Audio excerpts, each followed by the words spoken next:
Several schools in Middle Tennessee are on high alert after receiving threats last week. The person accused of threatening a school in Trousdale County will appear in court today. Elizabeth Lane is live in Nashville to explain these cases for us.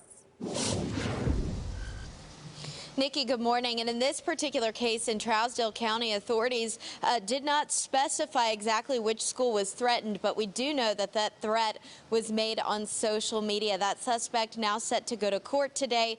We've got his picture to put on your screen. This is 18-year-old Mason Maddox. He's now charged with making a threat of mass violence at school. Investigators and school leaders worked together to identify him after that threat was reported.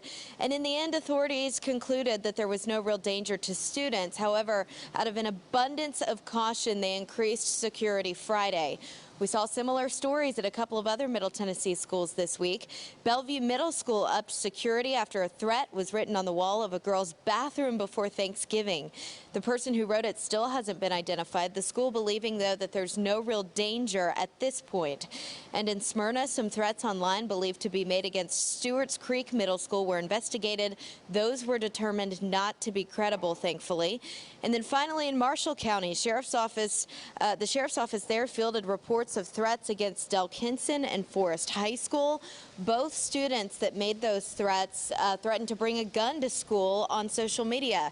They were identified and charged, but security upped at all of these schools Friday, and authorities in all of these districts told us if you see something, if you hear something that causes you to be concerned, even if it might not be credible, go ahead and bring it to them so they may investigate it properly.